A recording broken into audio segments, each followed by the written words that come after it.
Hello, everybody. Welcome to our 175th episode. That is a typo in the title card. That is on me. I did not realize until I checked this morning.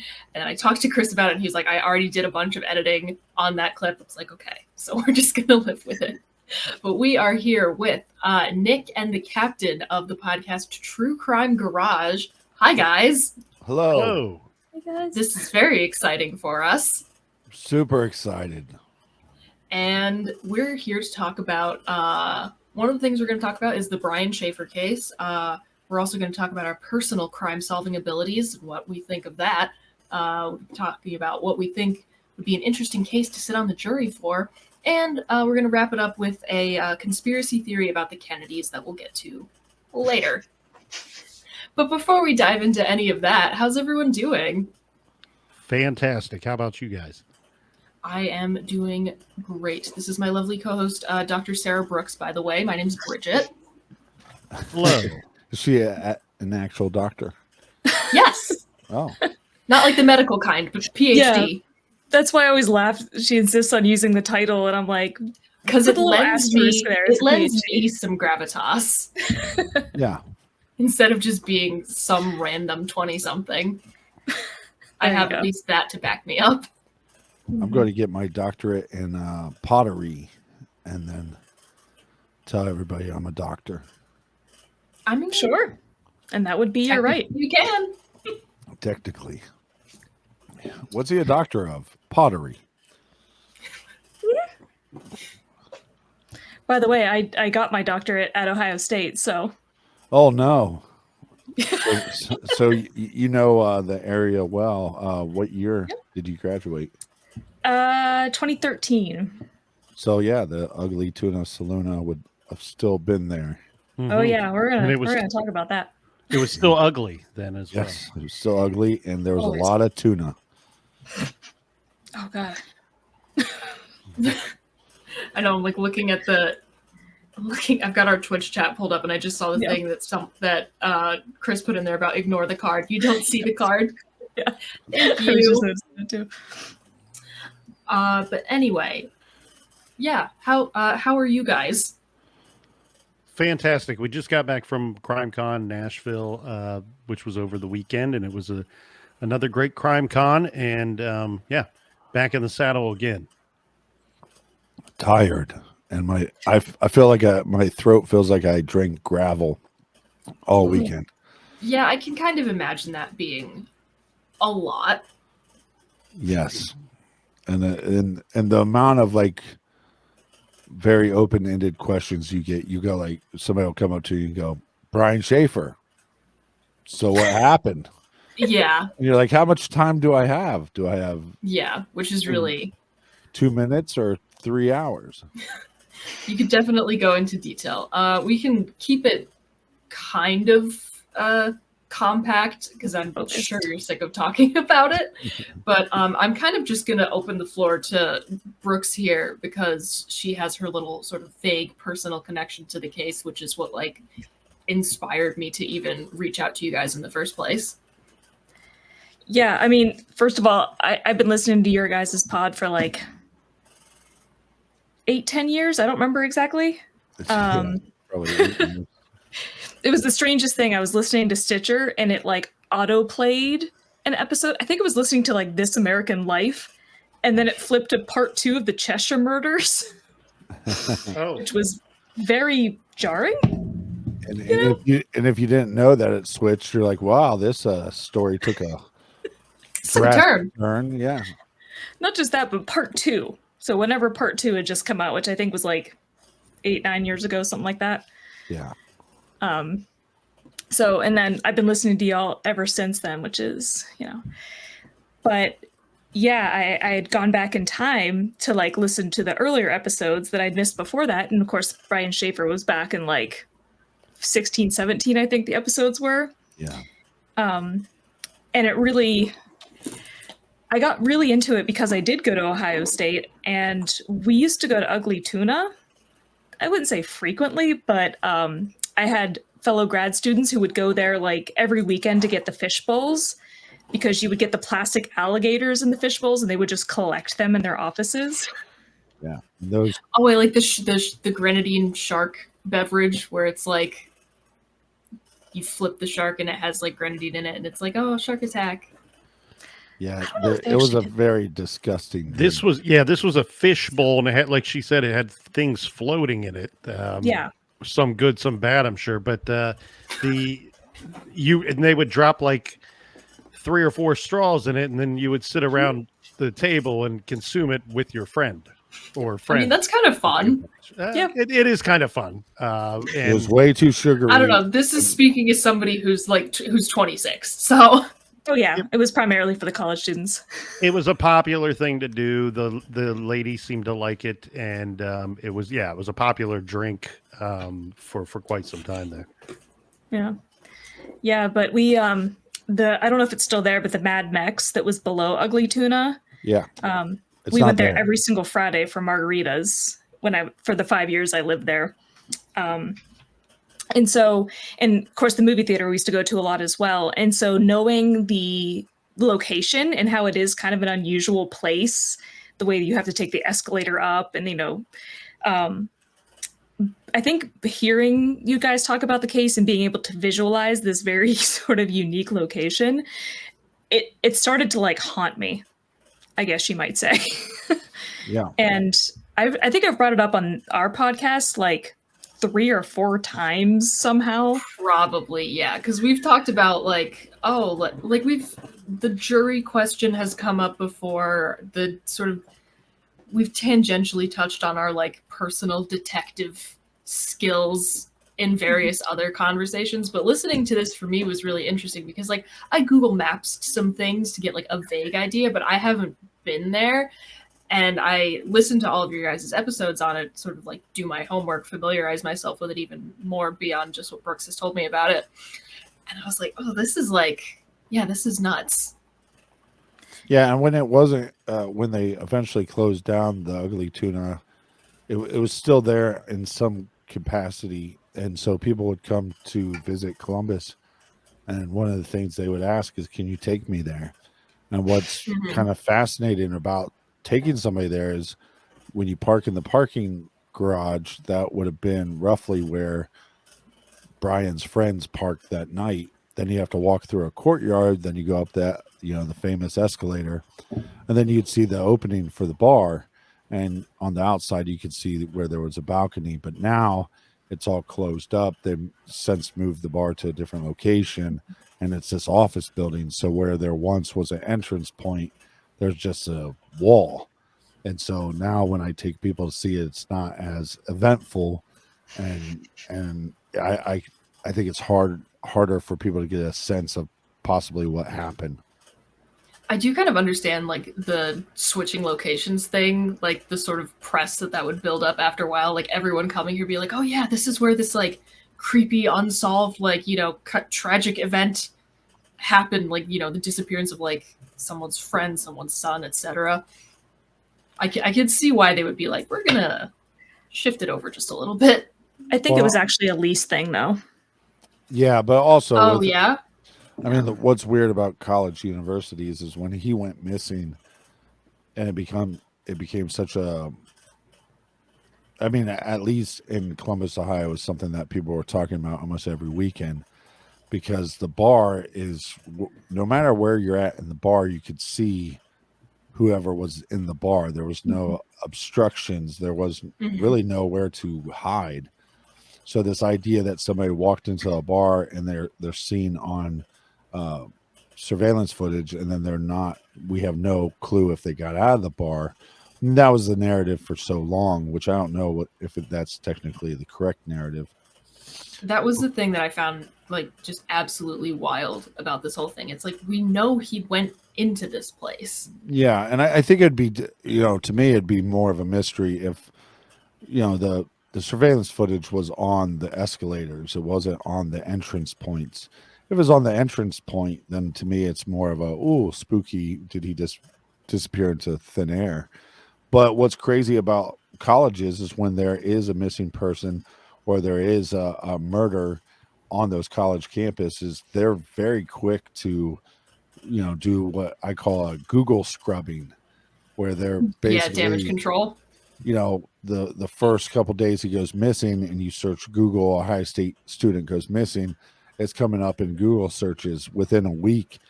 It's almost hard to find any information about it because they've done such a good job to bury it. Because if you're sending your kid to school and you're looking up universities, you don't want the first thing that pops up when you Mhm. Google Ohio State, to have a missing student. Yeah. So aside from Brooks's kind of vague personal connection to this case, the other sub point that I have for just like discuss the Brian Schaefer case, which if anyone wants further details, go listen to the True Crime Garage episodes about it. They cover every single base. You will get a fantastic overview of the case. But that being said, what would we say are our quote unquote favorite theories regarding what might have happened? Well, it gets tricky because you've seen the building, right? And so it's often said that there's one way in, one way out. Guy walks into a bar, disappears. Right? Like that's kind of the ongoing story here. And anybody that's seen that building knows that that's not real true, right? Like there's multiple ways in and out of that building, while there is only really one usable way in and out of the bar. That's true. I guess somebody could hop from one of the balconies, maybe kind of free fall down to the concrete landing below. But yeah, the bar itself kind of one way in, one way out situation. But the building, like like the captain already pointed out, that camera was not fixed on the entrance to the Ugly Tuna Saloon, a bar per se. It's on the escalator that's leading up to a landing that from there you can then walk into that bar. And so while the story, it makes for a better story when you say a guy walks into a bar and he's never seen again, the reality of it is that there's a lot of ways in and out of that building. Now, that doesn't mean he made it out of that building. That also means that there's lots of other ways that somebody could have got him out of there had he already been harmed. But my theory stands from what we talked about when we covered it back in 2000. I do believe you're right. I think it was 2016 that I had said then that I think that he somehow managed to make it out of that bar. Now, I've not come up with a great theory as to how that happened, but that area, campus at that time, and look, and I don't mean to, I'm not trying to say anything bad about the university. It's just the way that it was. Back then, it was pretty common for dudes to load up into a car that don't attend school, that don't live on campus, and to drive into campus with the idea of we are going to probably victimize somebody tonight. What does that mean? That might mean robbing somebody. That might be stealing something from cars or from an apartment where there's, and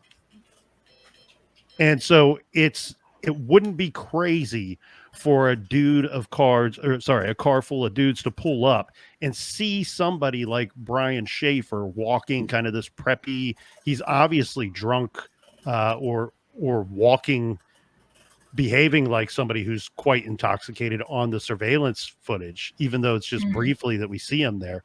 But for me, if I'm in that car, if I'm driving that car, one of the guys in that car, I'm pointing him out and I'm saying to the people I'm with, there's an easy target.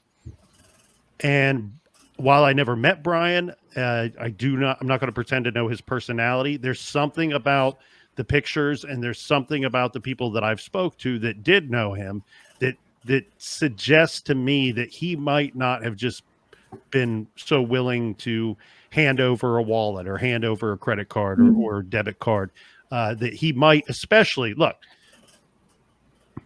I wish I was still in my 20s. I'm not, but I tell you this, and I think that a lot of other guys might back this up. Some guys, you get enough alcohol in them, and ladies too, get enough alcohol in them, especially when you're young. You almost feel bulletproof, right? And you might be a little quick to mouth off back. And so, unfortunately, I think something happened out on the street for whatever reason, he's not captured on the camera going out.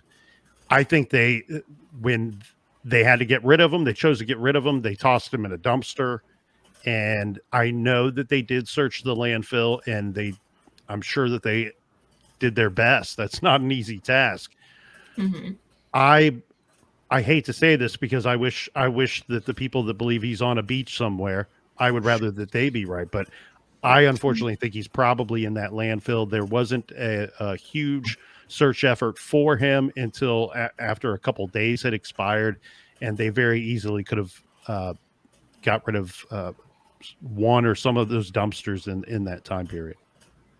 Yeah, I think one of the things that makes this such a compelling story is that on the surface, it's like, oh, guy's videotaped walking into a bar and then he's never seen again. But then as soon as you look closer at it, there's all these tiny little places where technically somebody could have slipped through the cracks, like the camera being pointed at the escalator, not directly at like the doors to the bar and things like that. And like knowing that like there were places in the area where you could technically maybe have slipped out of like a service entrance or whatever, like, or gotten lost in the crowd and then not even down just like back roads. Well, not even just a service entrance, but what people can't see on their surveillance footage is if you turn left when you leave the bar, you go down the escalators. But if you turn right, there's actually 3 exit doors, 2 of them that take you to the same location. Mm-hmm. There essentially was a wall there at one point, so that there's the 2 exit doors that lead you to the same place. One was a service door at one point, and then now it's just open to the public. And I've been in there several times and just walked through those exit doors. You're technically not supposed to be back there, but nobody really stops you. And then also when you talk to security guards that have been there for a long time now, I don't think there's any security guard that's still there from the time that it opened, but Mm-hmm. they've heard stories, and a lot of the cameras weren't up and functioning yet. And then also all the cameras were there was motion detectors, but there was a scuffle that was, or what they thought was going to lead to a scuffle outside of the Ugly Tuna in the courtyard, where so all night the security guards were, if a door opened and the camera started going to the door, they're overriding that all night to make sure that this what looked like could be a scuffle didn't take place. So, and there's a lot of crazy rumors out there that for some reason the band didn't like him, and the band beat him up and chopped him up into pieces and put him in their, and when That's the first I'm hearing of that. Well, but when you start hearing theories like that, I mean, Yeah. it just shows you how far-fetched things get. And I think what I learned the most about the Brian Schaefer case is who is controlling the narrative, because when they started questioning people, his mother passed away before he went missing. So they're questioning the father. Well, the father wasn't really that involved in his son's life at that time period, but he was controlling the narrative. He's the one saying, well, this doesn't make any sense. And my son was going to go on this vacation with his girlfriend and get married, and there was no evidence to back that up. And I think the father kind of tried to lead whatever story he wanted to put out to the public. And I'd always say, like, look, if you went missing, your father might present a whole different story than the story that your mother presents. And he was basically verbally abusive towards a lot of people speaking out about what happened that night. And I think because of that, it got a lot of people to shut up, because they didn't want to, can you imagine you're searching for your friend and the father is talking trash about you to everybody there and to the media? Yeah. At some point you're going, I can't continue to go on these searches. Oh, absolutely. Yeah. For example, he didn't like people bringing up the fact that Brian Schaefer was intoxicated. Look, if you're drunk, that doesn't make you a bad guy. Yeah. Alcohol's illegal, and he was in a place that's legally serving alcohol to people that are of age and paying taxes on those purchases as well. So and with a Because- bunch of his friends, or I mean, like at least with a group of his friends who were doing the Right. exact same thing. And I mean, come on, Brian Schaefer's not the first college kid to get drunk on campus, right? So Far from it. it's not necessarily a bad thing. That's not something that needs to be that we need to put some spin on. And in fact, and not to speak ill of his father, because his father's no longer around either and had a tragic death as well. But the sometimes cleaning up the story like that, you're not doing the missing person any favors. Yeah. We're not, I don't think we're going to get to the truth any faster by burying the truth. So that is, I don't know that there's a lot of examples of that, but I do know of that one particular example. hmm And the Reds just won 12-7. I know you were concerned. I'm so excited. I had No, $24 on the game, so I mean, Well, there you go. I'm happy. we've done almost 800 episodes of our main show and another couple hundred of our bonus content. And what I argue is that we have this genre that we're in called true crime, and I really think the genre should be called What We Think We Know So Far, because almost all these cases on the surface, once you start diving in deep, you really start uncovering a whole different story. And I think that's why a lot of people are compelled, the deeper they dive into stories, to do a long form, audio documentary or even a TV documentary, is to present the true story, or as much of a true story as they can try to present. Because in some of these cases, the first narrative becomes the narrative, and that's the narrative we stay with, no matter what.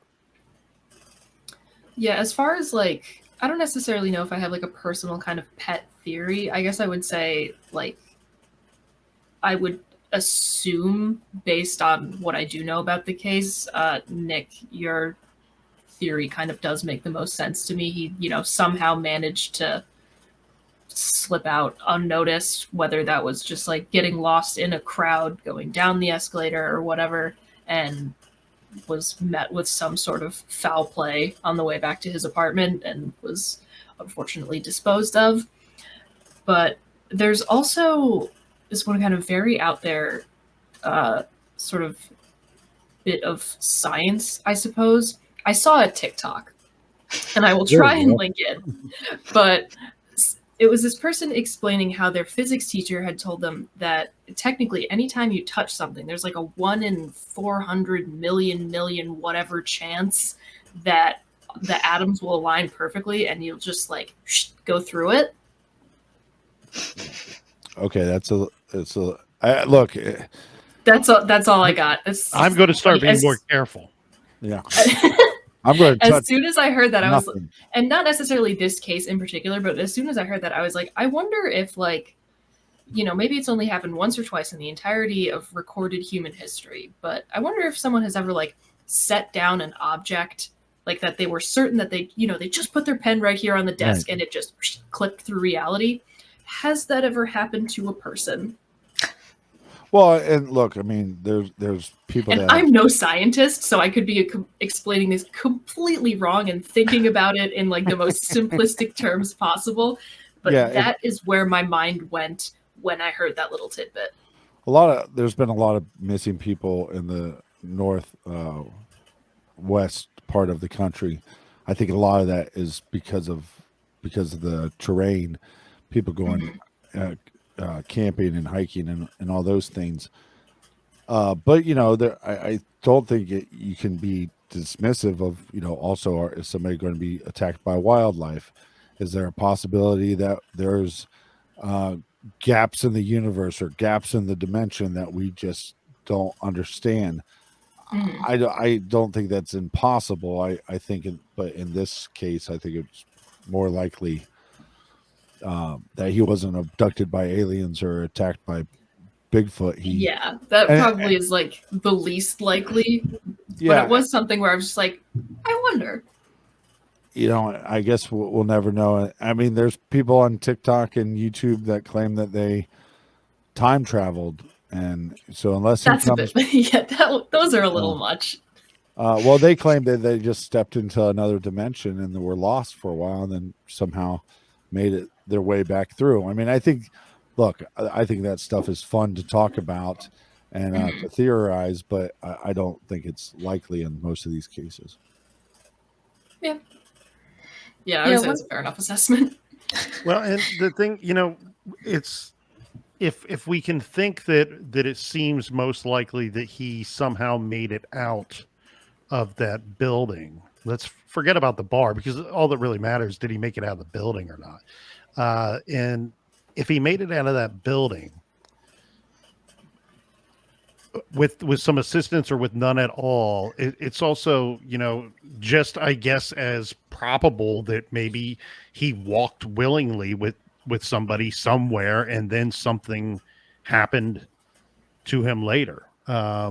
We did talk to a few detectives that we know that the Scioto River was searched as best as persons can search a river. We know that his family was there and there were civilian search of that area as well. But we've talked to some detectives that feel like they don't stutter or hesitate to say they don't feel like that's where he ended up, because they are quite confident that he would have resurfaced at some point.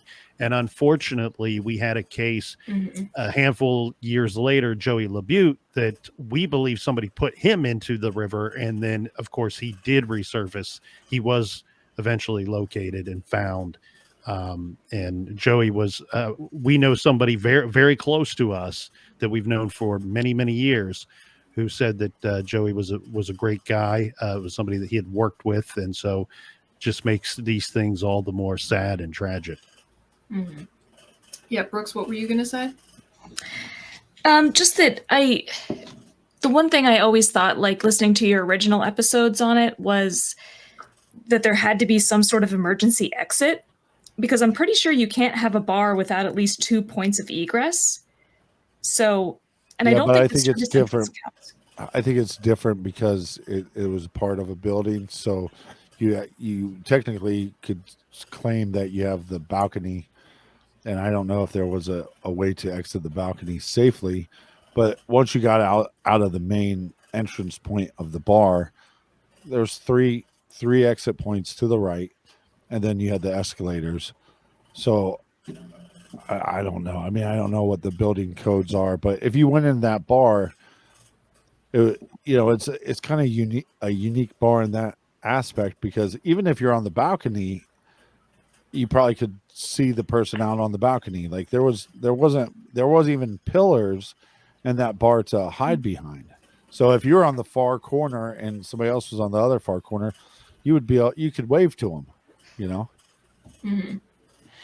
And I guess he could have been concealed somewhere and then moved at another time. That is an interesting question that I did get at CrimeCon, where somebody was asking, well, how early on the tapes do they start watching the surveillance to see people coming and going, and how late well, you'd have to ask law enforcement that. We clearly weren't there with them. But one thing that I thought was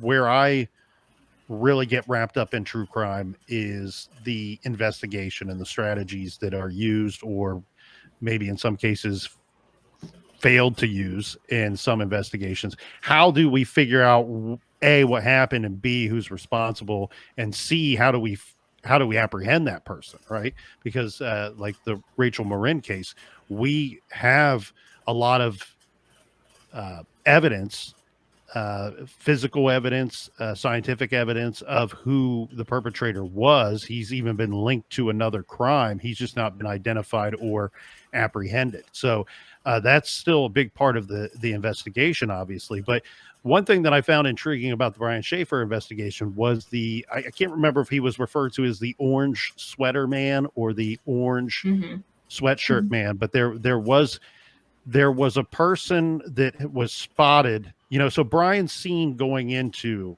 there's no doubting that he's seen going up the escalator and into the bar. Okay. We have him on camera going up the escalator to get to the bar. What we don't have is him going down the escalator to leave the bar for good. And what police found was they said, well, here's an orange sweater or orange sweatshirt guy that we have leaving the bar via escalator, but we never have him arriving. So they were working the theory briefly. And when I say briefly, I think it was only a matter of a few days or a couple of weeks that maybe Brian comes in, somehow concealed this orange sweater, changes into it, and leaves. Now, that doesn't mean that he's planning on going and living in Costa Rica for the rest of his life, or that he's, planning to disappear. Just simply, we've all gone places, and maybe you change a shirt, maybe you bring a jacket, something of that nature, put on a hat. They're just saying we have orange sweater guy leaving. We never have him arriving. So that would imply to me that they went way back and looking quite early on those tapes for that person, that individual, to arrive at the bar to conclude that it wasn't Brian Schaefer. What we do end up finding out, though, the way that they concluded that it wasn't Brian Schaefer is they found the guy and he said, yes, it was just that simple. I went into the bar. It got late. It got cold. I put on a garment that I brought with me that you happened to not catch on camera on the way in. And then I exited the bar wearing the orange sweater or sweatshirt. And oh, by the way, Mr. Police Officer, here it is to confirm that I own that item. Well, and to stay on that theory for a second, there is a picture that I found when I was doing a deep dive. I was actually working with another podcast network to do a long form series on Brian Schaefer. And so when we were looking through the footage, we believe that we found a photo that if police had not identified that guy, he had the same type of shoes, same type of jeans, and could that possibly be Brian? And so where it gets complicated is that Brian was actually at the Ugly Tuna earlier in the day. Mm-hmm. They went to several other bars, and then for whatever reason, they went back to that bar. And one of the things I've always, questioned is, did he go back to that bar because he left something? Did he leave a jacket and go, hey, I know we went to that bar earlier? And it wasn't like the coolest bar. It wasn't like the bar that like everybody wanted to go to. So is it, and I don't know if it was just, hey, it's on our way back to your apartment, so let's stop at this bar first. But I always theorize that maybe he went back to the bar because he left a jacket. I've never seen the surveillance footage of the first time of him entering that bar earlier that day. I'd be interested to see that footage to see if he did have a jacket, and then do we have him leaving the bar earlier that day, and what was he wearing? Because if he left a jacket behind, again, if he put on that jacket, it'd be harder for law enforcement to figure out, who went up and down that escalator. But I think, and maybe Nick would disagree with me on this, but a lot of these missing person cases, the investigations are they're messed up from the beginning, because in this country you have the right to go missing if you want to go missing. And so how serious does law enforcement take a missing person report? When does that report take place? Because some of these, it's the family trying to figure out where the guy went for a couple of days before they contact law enforcement. And by that time, they lost precious time, and also probably lost, an accurate account of who was in the bar and who wasn't in the bar, and who do they need to question, and et cetera, et cetera. Yeah. Nick, you bringing up kind of the fact that you zero in on the investigation, that actually does sort of lead into the next point I have for us, which, how would we kind of rate our personal crime solving or detective abilities? Do we think we could actually close a case? Anyone who would like to go first can, or I can go first. Well, I'll tell you what, if you get me a questionable death investigation where the guy managed to write out an extensive note, have it notarized, and make sure that the weapon that he used to take his own life was his dominant hand, I would put my ability at 100%. Yeah, there you go. I really don't know where I would kind of rate myself, I guess, because but sometimes we're big fans of the last podcast on the left, Yeah. And sometimes listening to some of those episodes, like the ones about Robert Picton, for example, where there's this, person who's preying on what they call like the less dead. So like sex workers, undocumented immigrants, things like that, like people that cops really kind of don't, in some cases, care to look for to begin with, where so many people were saying, hey, there's a lot of sex workers going missing in this area, and we keep seeing this one guy pop up. You guys should really look into that.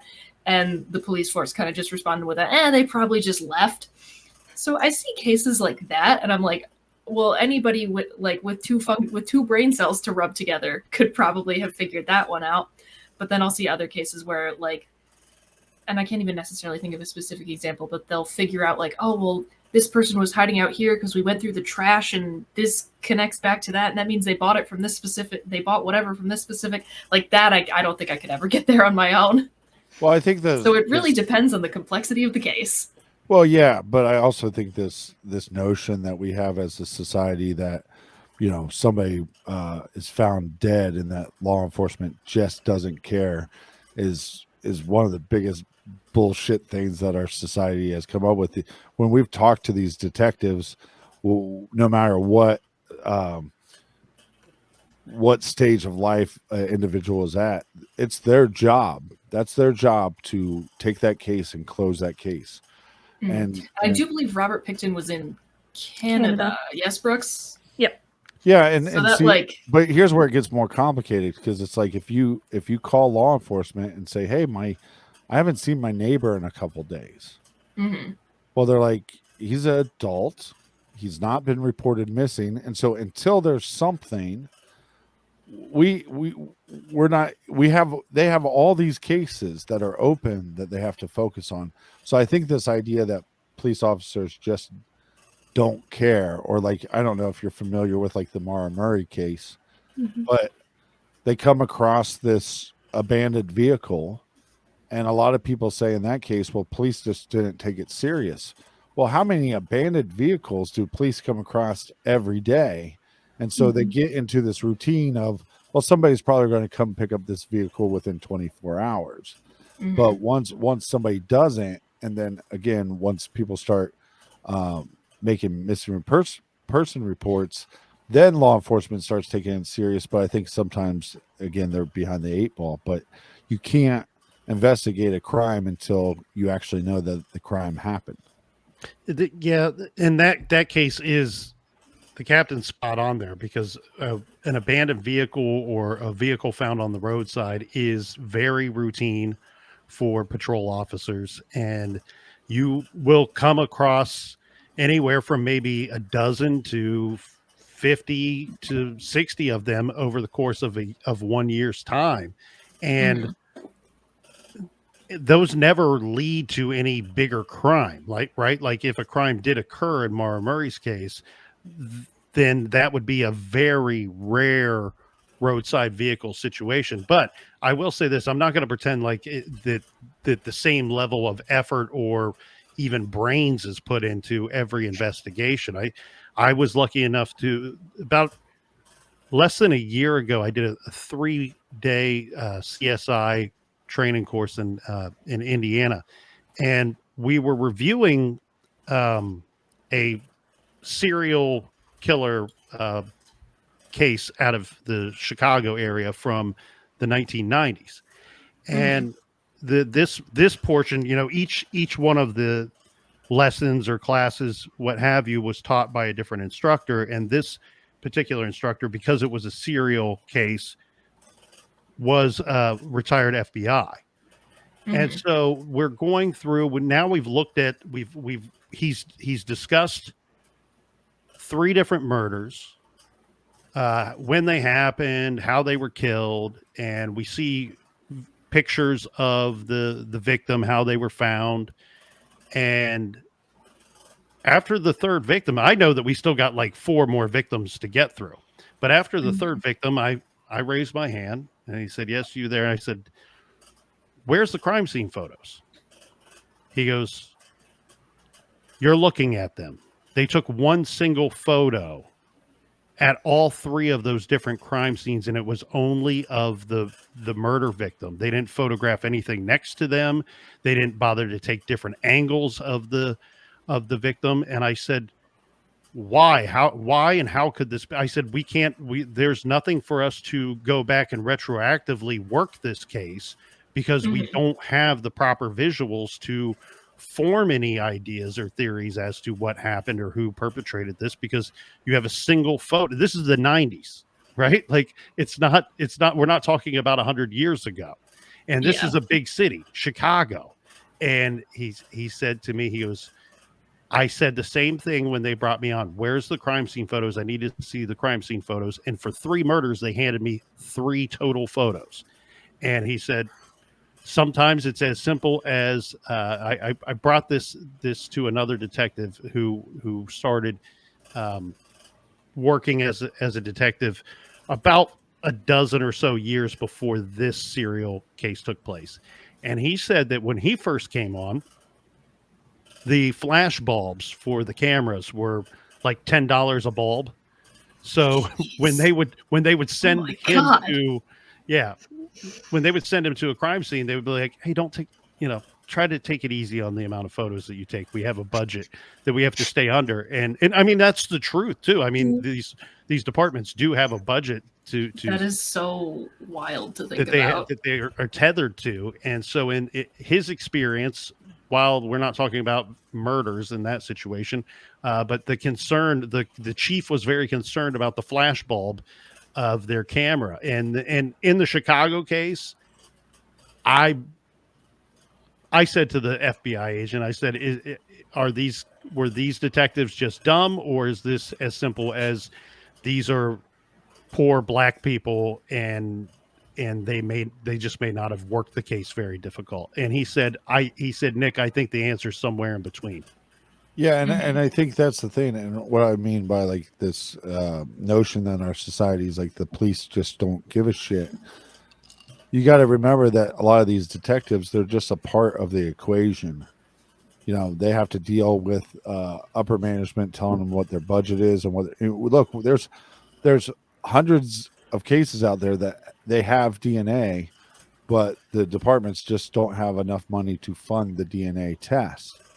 But also, there's plenty of detectives I've talked to that they're like, we believe we solved the case. We gave the information to the prosecution, but the prosecutors don't think that they can get a conviction. Right. And so that the case just goes cold. So I think it's, that's all a part of this equation. And what's really sad is that we live in a society that these cases go unsolved simply because of money. And you go, man, and Nick's been working on that for several years with a project called Project Porchlight, where they look into cases and then try to raise the money to get the DNA tests so we can get some results. But the other sad thing that Nick knows, that some of these police departments, they don't want to work with outside sources to raise the money for whatever reason. Yeah, we have found, so porchlightonline.org, if anybody's interested in learning what we do or contributing to the cause. And right now, I believe that we are close Chris, to having. Can we get that dropped in the chat for close to having enough interested money for to take on another case. And we've been reserved to, and this is still very important work, but identifying Jane and John Doe's, because like the captain said, there's not every agency out there, even if they just need the funding, are they willing to work with outsiders. And unfortunately, I won't say the agency, but we only do Ohio cases, so you can kind of sort that out. But there's one particular case where they have said publicly, this is the guy who did it. He's already been executed by the state of Ohio for committing similar crimes in a similar time period. We are convinced that this guy did it. The case is closed. And I've had multiple phone calls with this agency. They have confirmed, or at least told me, I don't know that it's 100% confirmation, but the persons on the phone with me have said that they have the perpetrator, the killer's DNA, but they are unwilling to test it because you cannot execute a guy twice. And we know that he did it. And I said, but do you really know? Yeah, we know. Mhm. Well, how do you know? Well,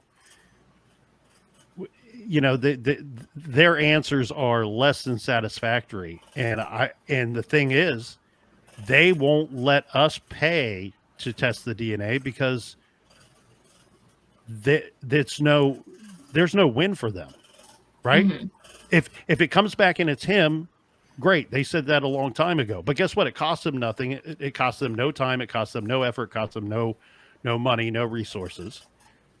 But if it comes back and it's not him, now how bad do they look? That gets very, very messy. Considering that case took place almost 40 years ago, and now Mhm. they let a killer go free in their small town, you know, still walking around, and who knows what the individual went on to do. Mhm. Yeah, but back to your question, I don't know if I could solve a case, but if you had to do one aspect of the investigation, I think I'd do okay with the interviews. I think I could ask enough questions. I think sometimes these detectives, because of, I think sometimes they're so quick to ask a handful of questions, they go with a gut feeling and just move on. Where I Mhm. think I think I just keep just keep the person talking as long as I could, and Yeah. and maybe see what happens. Yeah, I did take a forensics class when I was in like high school, so like I'd like to imagine that maybe I could make one or two little connections, but I don't know about anything particularly complex. I would probably be very out of my depth, but at least I have a vague idea of like how blood splatter analysis works. Yeah. So I've got that going for myself. Brooks, what about you? How would you kind of rate your detective skills? I feel like I could be decent at it because I am very detail oriented, and I've been obsessed with true crime for 20 something years at this point. And I've talked about this on the pod before. I'm obsessed with watching police interview videos. Right. There's a You YouTube have channel called said. Explore With Us where they're just like they'll have multi-hour interviews with suspects of crimes, and I get obsessed watching and trying to read body language and stuff like that. So I feel like I could do okay.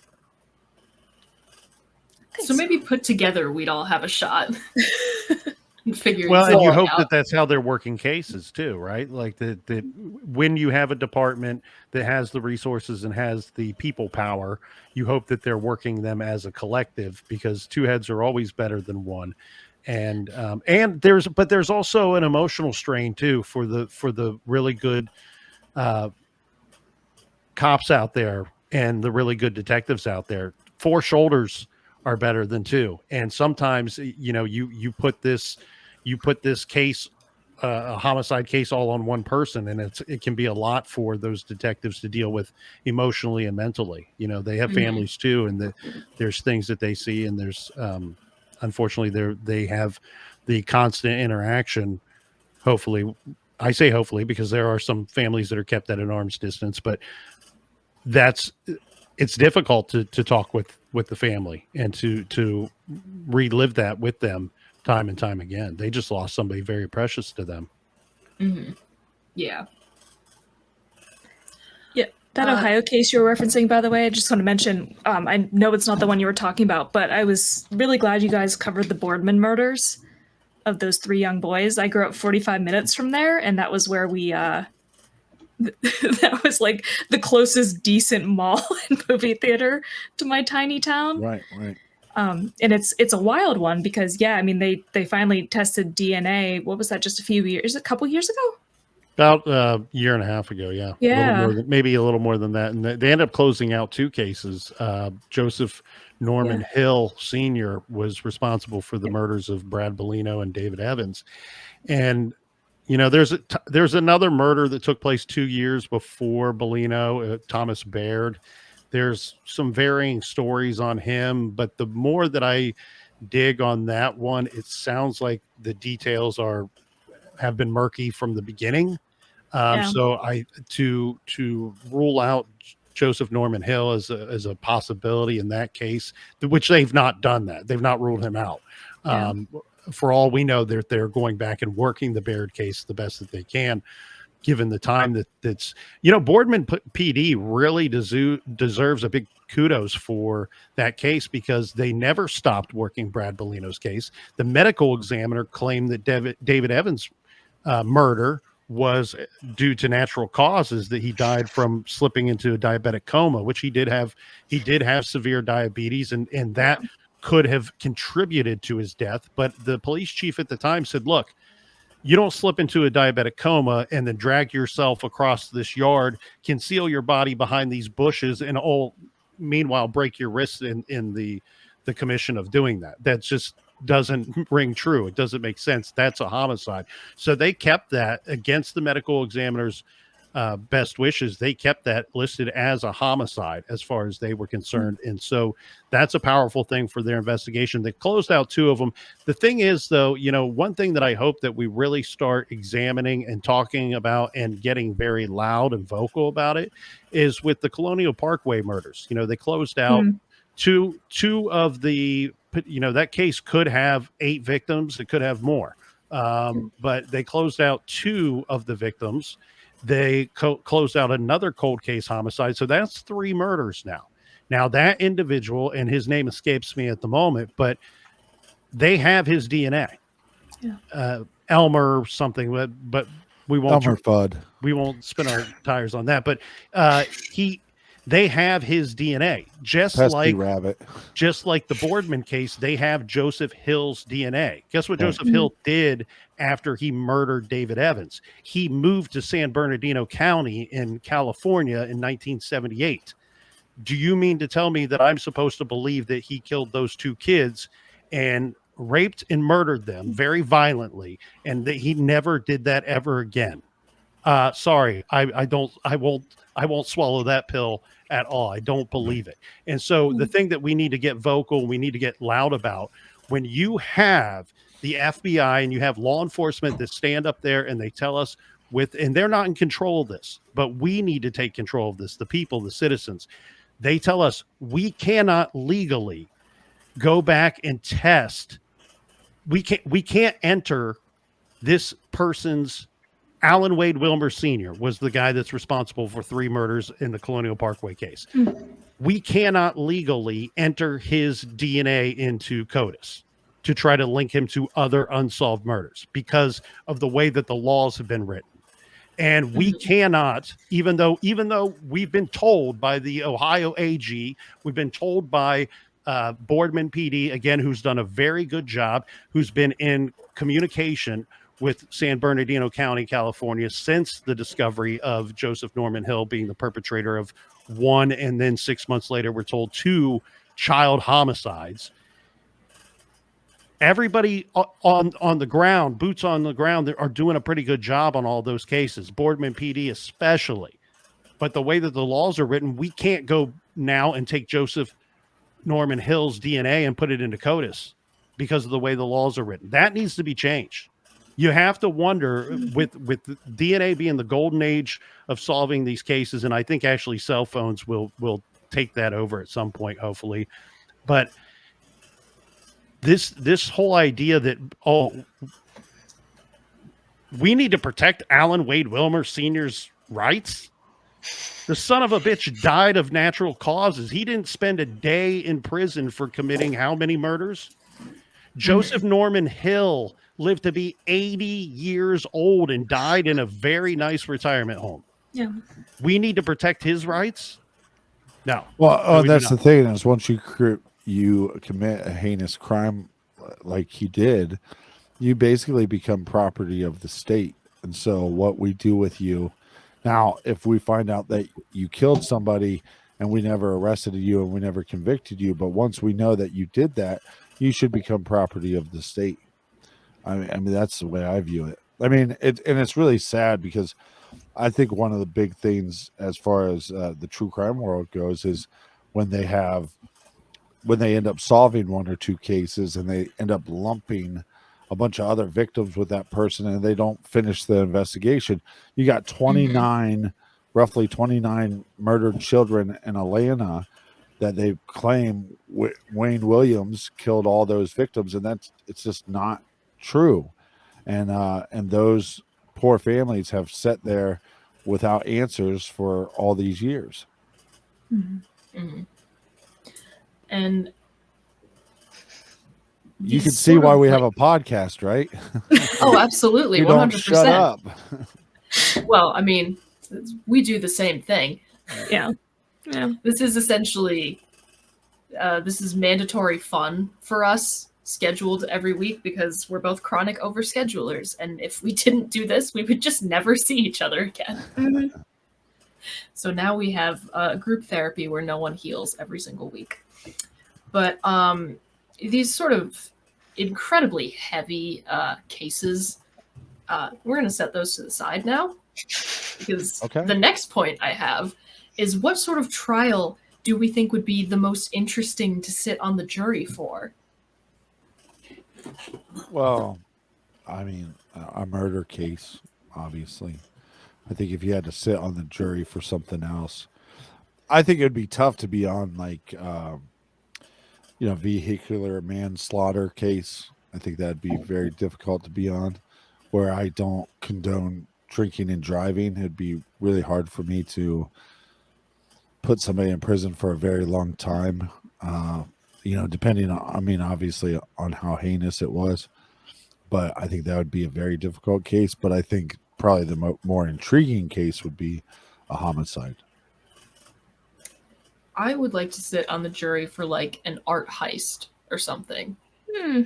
I think that would be entertaining, especially if it's like from some billionaire's private collection or whatever, and nobody actually got hurt. Just want to hear how they did it. Well, and I mean, truth be told, I would really prefer not to sit on any jury ever, because I do think it's probably a more difficult job than it appeers. And I'm sure. And it comes with a level of responsibility that I hope that everybody takes to, as serious as humanly possible. But if I were forced to, I've been obsessed with unsolved serial murders for an uncomfortably long time. So that, those are the investigations that intrigue me the most. And look, what the hell? Let's get really selfish, right? We'll go, give me a serial murder case, and I want it, no cameras allowed in the courtroom. So my eyeballs and earballs are hearing and seeing things that many Americans will not get to hear. It's pretty intense. And now he's frozen. No, we're good. I was reading something. No, your camera froze. You sure? I just didn't hold it. Dreams do come true. I was like that. See, he's frozen again. Uh-oh. Anyway. Okay, next. Yeah, I feel like I think there's a division between most interesting and most fun, because I think those are kind of separate. Yeah, because I would be with you guys on murder or potentially serial murder being like really interesting to try to like pick apart the clues and all that. But I think fun-wise, anything that involves a really wealthy person getting ripped off. Yeah. I think the Trump trial would have been interesting to be involved in. Because that would have been wild. But I think it goes back to, like, you can have you go back to like OJ and the jury is saying, well, maybe he did it. I mean, I think that would be the hardest, is where you go, maybe he did it. It seems like he did it, but did they prove that, without a shadow of a doubt, So I think that would be difficult.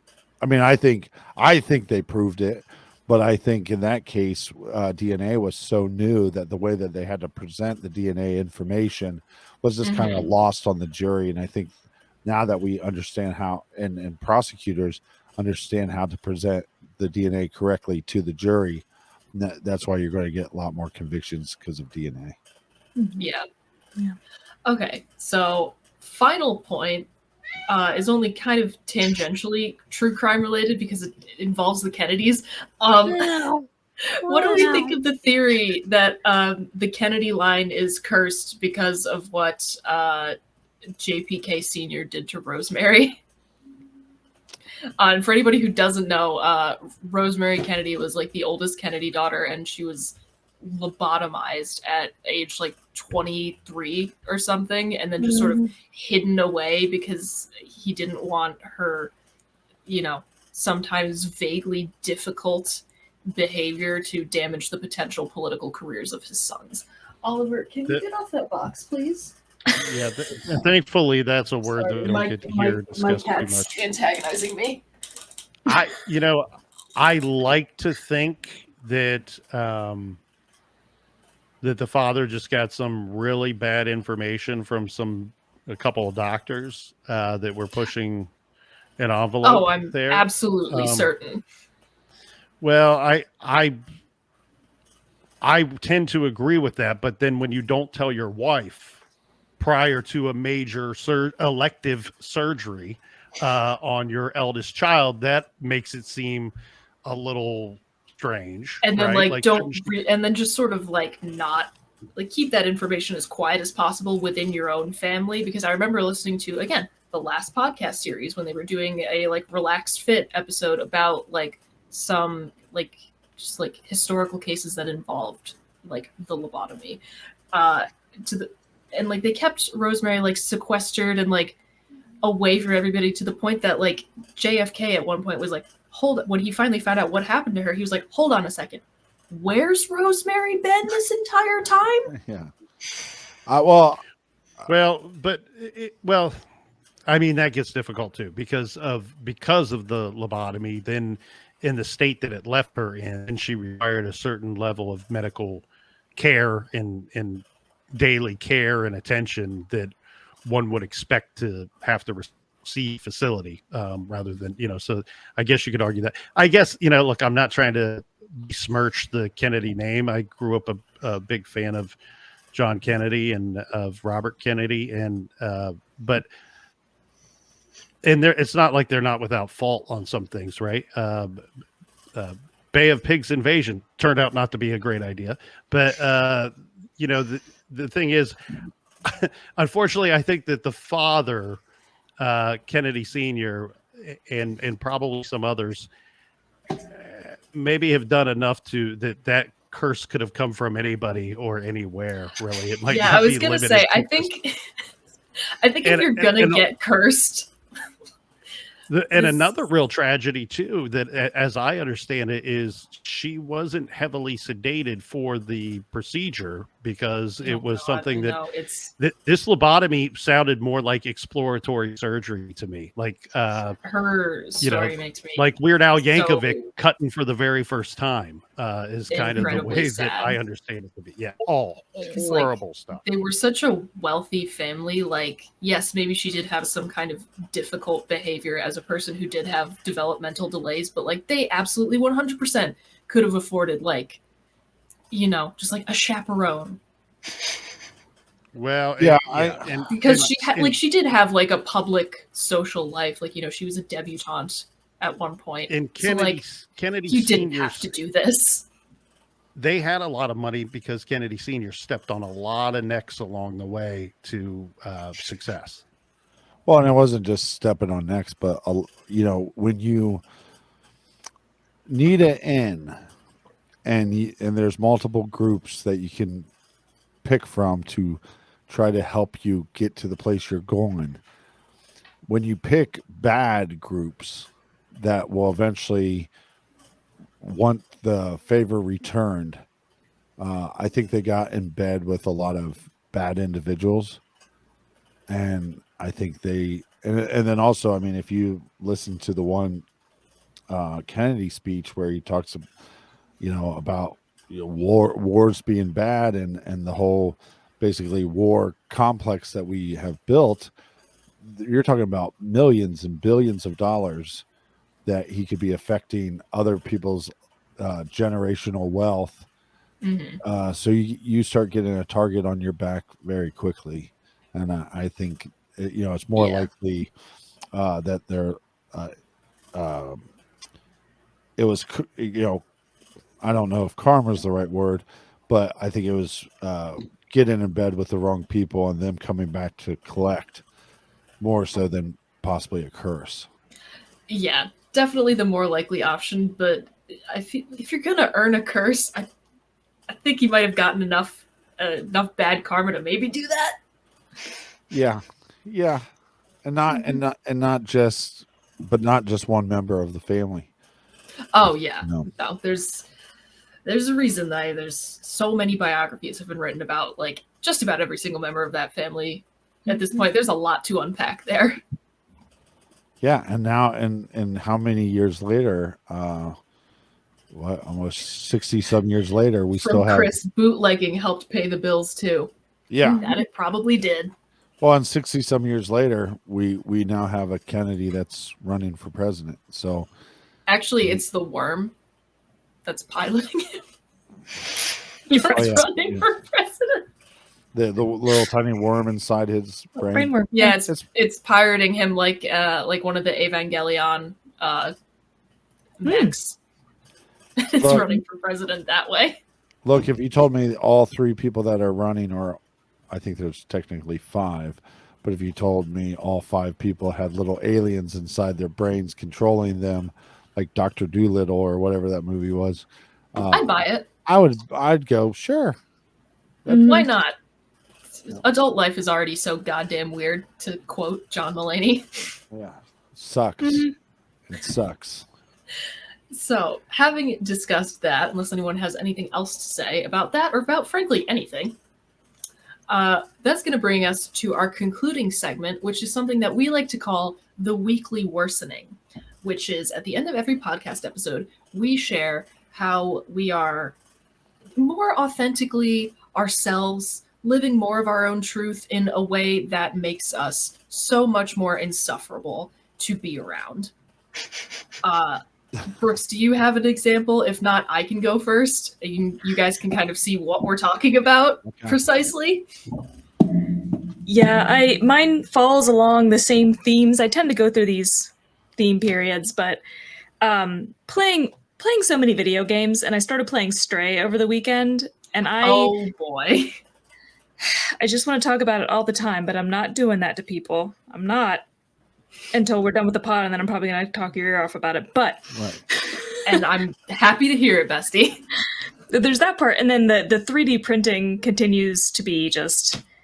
I know. Insane. I see all your little guys on your desk. I keep sending you snaps of random things, but I lost my mind today because I printed the tiniest shovel, and I didn't mean to print it that small. Right. And I was just losing it. I couldn't breathe. Well, so. You could always carry it around with you, and so if somebody was digging a hole in the conversation, you could just pull it out. There you go. Give it to them. Dig yourself out. Yeah. But how is this making you a better person? Oh no, it's making her worse. Worsening. Okay, so so it's what I'm doing to be a worse individual. It's basically something that I'm doing that I really enjoy, but that makes me more annoying. Yeah, because then I won't quit. Like, I've been Snapchatting her like several times a day with various things. And by the way, I'm not annoyed by this. It's delightful. But I did want to show you something I printed because I thought you would get very excited, and I wanted to see your reaction. So, I printed this goose.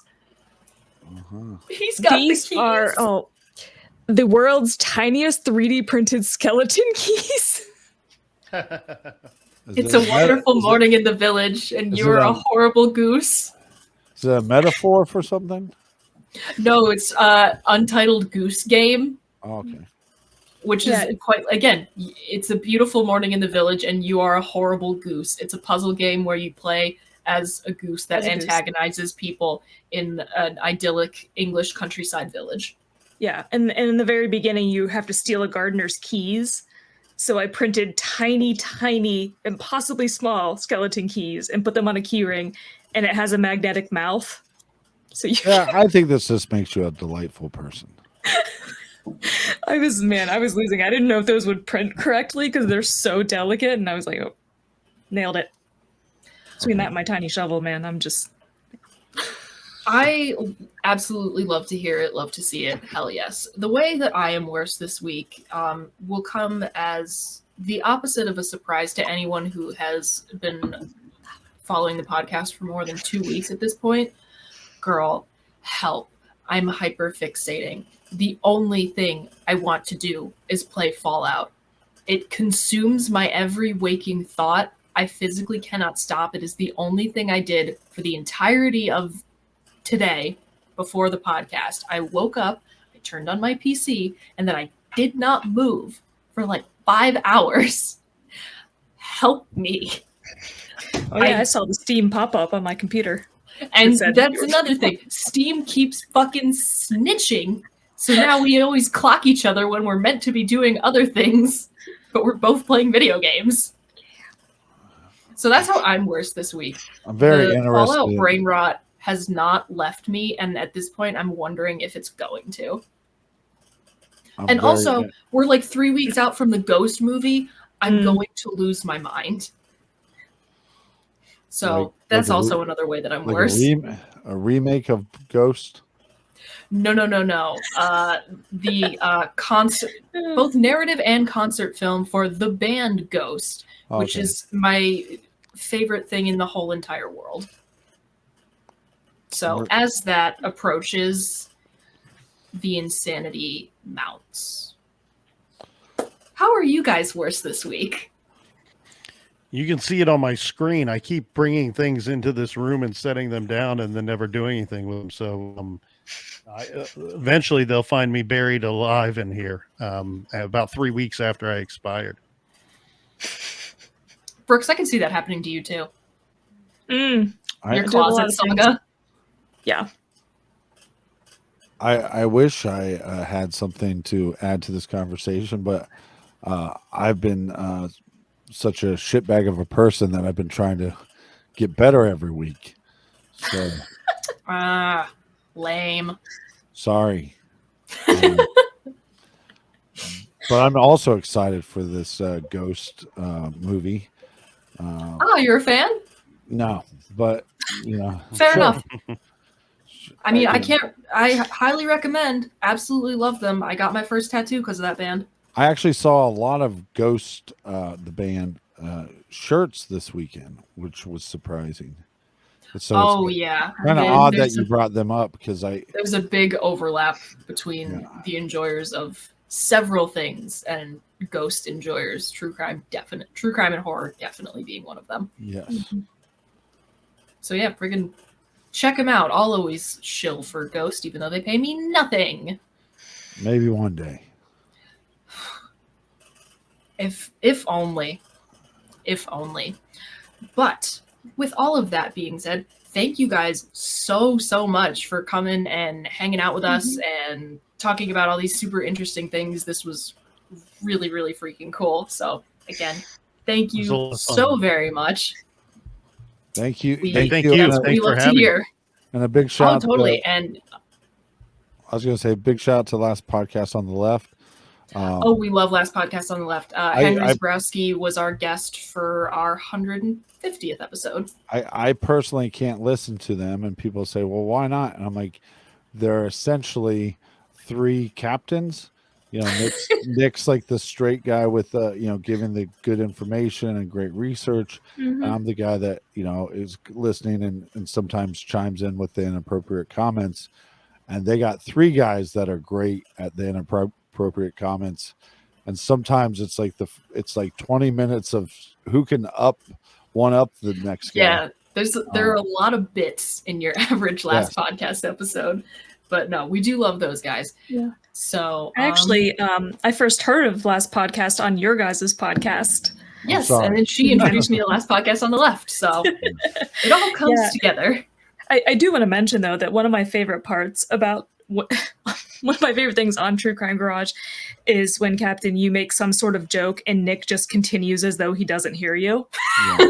Sometimes I don't think he can hear me, and I think other times I think people don't understand. Like the amount of research that he's done for Yeah. each case, and he's showing up with a pile of information.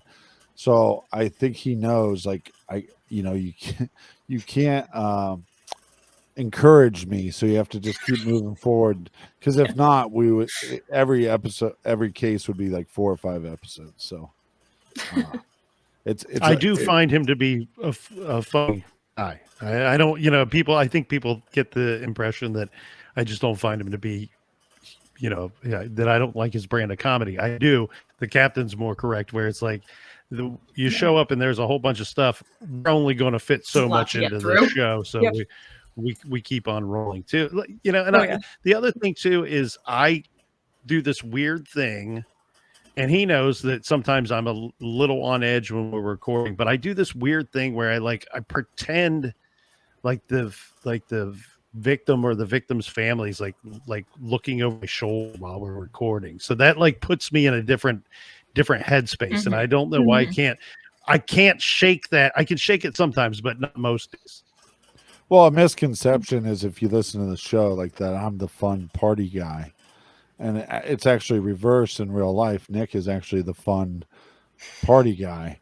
But I also think it's like if you go to sometimes if you go to a funeral and everybody's being too serious, sometimes you either try to match the mood or you counterbalance the mood. And so we just kind of have assumed these roles, and there's obviously some but I think it's because when he comes over to record and he's so intense and so focused that I'm almost trying to break the tension that's in the room as well. And Nick can be as inappropriate as even more so than me sometimes, but just not on the show. So, I hate to break everybody's dreams out there of, oh man, it'd be great to have a beer with the Captain, but it's like, nah, if you want to have a beer, pick that guy. You have a lot more fun. I don't know if we really have roles, Brooks, other than you kind of being podcast Googler. I think it's literally just yap hours.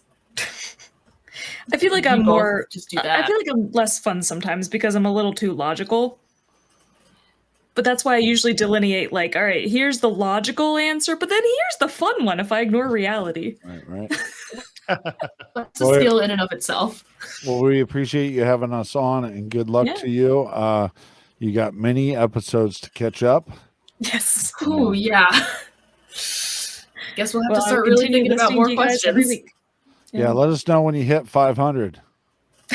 We will do our best. And as always, y'all are welcome back whenever. And now I got to turn it over to our producer, Chris, for end credits and stuff. But as always, thank you for fighting with us, friends. We appreciate each and every single one of you. And we will see you again next week. And now this is the fun part where, because I'm not in control of the board anymore the way I used to. This podcast was hosted by Bridget Kelly and Dr. Sarah Brooks, featuring special guests Nick and the Captain of True Crime Garage.